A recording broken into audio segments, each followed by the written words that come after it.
Bonjour et bienvenue sur ma chaîne Dark Celtic Anonymous. Le sujet d'aujourd'hui, c'est le syndrome de la femme battue, qu'on appelle aussi SFB.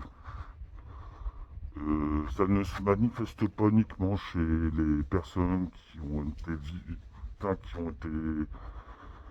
eu un choc post-traumatique en voyant des proches battus, mais ça se manifeste aussi beaucoup chez des personnes qui ont été battues dans leur enfance, mais aussi qui ont été abusées. Donc oui, ça ne se limite pas uniquement aux personnes abusées. Et voilà, aujourd'hui, c'est la première partie et je vais seulement vous montrer une petite vidéo aujourd'hui qui devrait vous aider, enfin une vidéo que j'ai extraite sur internet qui décrit parfaitement le syndrome. Donc voilà, je vais vous laisser regarder la vidéo et je vous donne rendez-vous tout de suite après. Une personne qui a vécu un traumatisme aura un grand besoin d'amour. Et comme c'est quelque chose qu'elle n'a pas connu, comme c'est quelque chose dont elle a toujours manqué, le jour où ça lui arrivera, elle sera suspicieuse.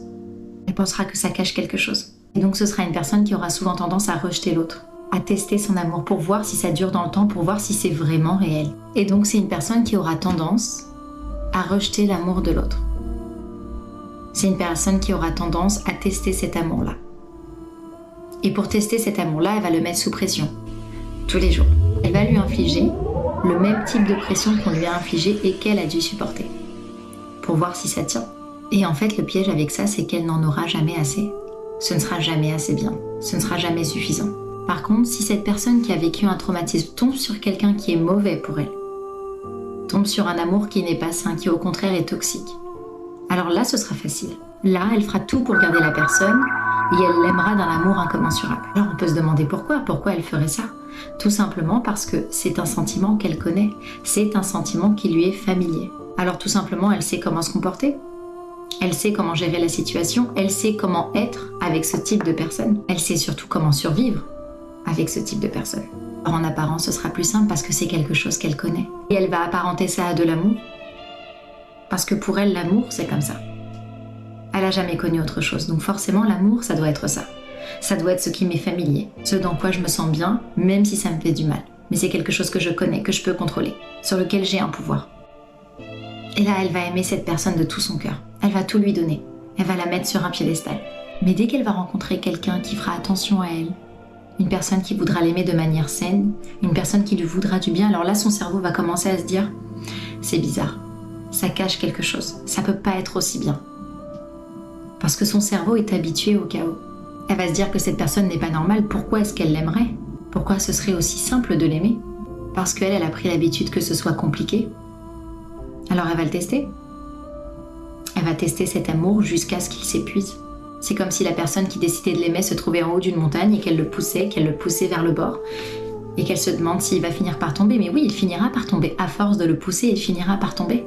Et quand il tombera, elle se dira « j'avais raison ». De toute façon, il allait partir. Ça allait pas fonctionner. Alors si c'est quelque chose qui t'est familier, si c'est quelque chose qui te parle, ne laisse pas tes traumatismes du passé t'empêcher de rencontrer une bonne personne, une personne qui t'aimera d'un amour sain, juste parce que c'est quelque chose qui ne t'est pas familier, juste parce que c'est quelque chose que tu ne connais pas, que tu n'as jamais connu. Parce que ça existe. Les personnes comme ça existent. Les personnes qui nous veulent du bien existent. Alors il faut travailler sur soi. Il faut aller à la source, il faut comprendre d'où ça vient pour éviter de passer à côté de quelqu'un qui nous veut réellement du bien.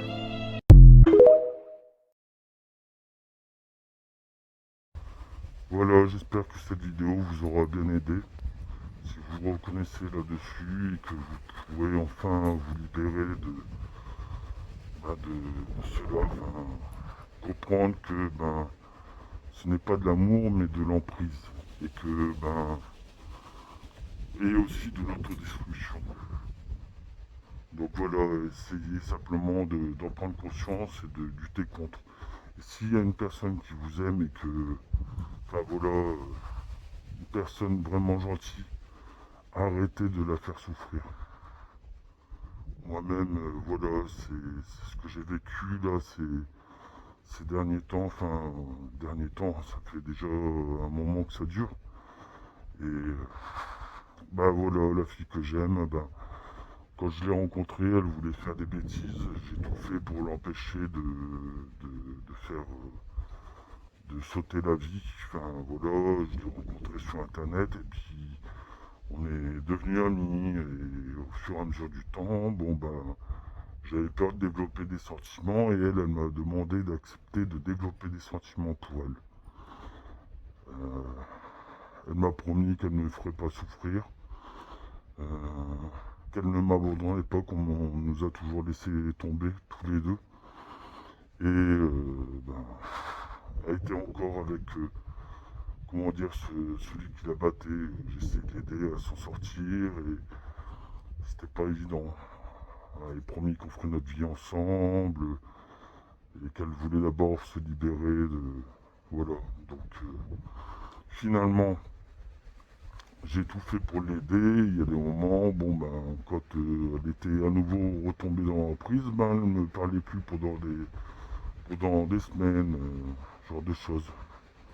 Et à un moment donné, enfin, peut-être pas des semaines au début, mais du moins plusieurs jours. Et elle pouvait être froide. Et finalement, au bout de quelques mois, ben, elle a fini par ne plus me donner de nouvelles parce qu'elle essayait à tout prix d'arranger les choses entre eux, alors que ben, il manipulait ses amis pour la monter sur son dos, il l'a trompé, comment dire, il la battait, il l'empêchait de s'habiller comme elle veut, il avait vraiment une certaine emprise sur elle, et malgré tout, elle retournait vers lui. Finalement, le jour où elle a fini par se libérer, elle est revenue vers moi et bah, elle m'a demandé de l'attendre. C'est ce que j'ai fait. Déjà, même là, je l'avais attendue. Enfin voilà, j'espérais qu'elle revienne. Et bah voilà, après, peu de temps après, plus de nouvelles. Et comment dire, ça a duré pendant quelques mois. Quand elle est revenue, elle m'a avoué qu'elle avait eu quelqu'un d'autre qui, pareil, la battait, qui... Et encore à nouveau, ça... Enfin, on s'en reparlait constamment, on était à nouveau proches. On avait toujours nos projets de faire notre vie ensemble, et puis, rebelote, plus de nouvelles, pendant des mois. Et bah, quand elle est revenue vers moi, elle m'a avoué encore à nouveau qu'elle est sortie avec quelqu'un, qu'elle s'est donnée à lui, mais qu'il a abusé aussi. Donc imaginez le mal que ça fait, quoi, en fait. Déjà, le fait de ne plus avoir de nouvelles de la personne que l'on aime, et puis en plus de savoir qu'il y a des choses avec d'autres hommes, quoi, en fait. Donc ça fait mal. Je sais comment dire, qu'elle va pas bien, qu'elle a un certain vécu, qu'elle a souffert dans sa vie. Donc je suis patient. Et puis finalement, euh, je pardonne parce que justement, je veux faire ma vie avec elle. Et je voudrais simplement qu'elle prenne conscience de certaines choses. Mais rebelote, alors déjà oui, elle s'est excusée parce qu'elle s'en voulait de m'avoir laissé tomber aussi longtemps. Donc voilà, déjà c'est une bonne chose, déjà, elle s'en rend compte, mais elle recommence. Et moi, ça fait tellement souffrir, c'est pas la première fois que ça arrive à chaque fois, et donc, ben, au bout d'un moment, ben, j'ai envoyé des messages pour lui dire que je passais, et donc, ben, je m'attendais à ce qu'elle les ait vus. Après, elle les a sûrement vus, ou qu'elle fait semblant de pas les avoir vus. Et donc, ben, un jour-là, j'ai insisté pour l'appeler, et je me suis fait engueuler. Hein. En plus, soi-disant que j'avais pas prévenu que je venais, alors que j'avais prévenu. Ça faisait longtemps à l'avance que j'avais prévenu, quoi, en fait. Puis, ben, plus de nouvelles, à nouveau. Et en plus, bon, bah, j'essaie de la prévenir, essayer de la libérer de l'emprise du syndrome de la femme battue. Et SFB, enfin voilà, et donc, ben, comme j'arrivais plus à la joindre, ben, j'ai laissé quelques commentaires. Et là, elle m'a bloqué complètement. Et puis elle m'a dit très clairement comme quoi que fallait qu'on fasse notre vie chacun de notre côté. Elle m'a laissé tomber alors que ça faisait 3 ans et demi que je me battais pour elle. 3 ans et demi que je souffrais, qu'à chaque fois je lui pardonnais. Donc ben voilà, le truc c'est que je sais qu'elle a souffert, qu'elle a... Et c'est pas normal de faire souffrir une personne. En plus, elle me reprochait justement, elle reprochait à son ex de l'avoir ghosté, et elle comprenait pas que ça me faisait mal qu'elle me ghoste. Hein. Elle ne voyait pas ce qu'elle me faisait. Inconsciemment, elle a eu tendance à reproduire ce que ses ex lui faisaient. En fait, elle faisait pas preuve d'empathie parce qu'elle se rendait... Elle ne sait pas savoir ce que je ressentais moi au fond de moi. Donc oui, ça m'a fait souffrir. Ça, elle ne comprenait pas ça. Donc oui, là elle m'a bloqué, elle m'a dit qu'on quoi que, enfin voilà, a été définitive là, sur le fait. Donc ça fait souffrir cette battue autant pour une fille qui est repartie en plus vers son ex. Parce que j'ai eu des indices en plus dans ses publications qui montraient que ben justement là elle voulait retourner vers son ex que j'ai connu avant, qui avait son premier que j'ai connu quoi en fait.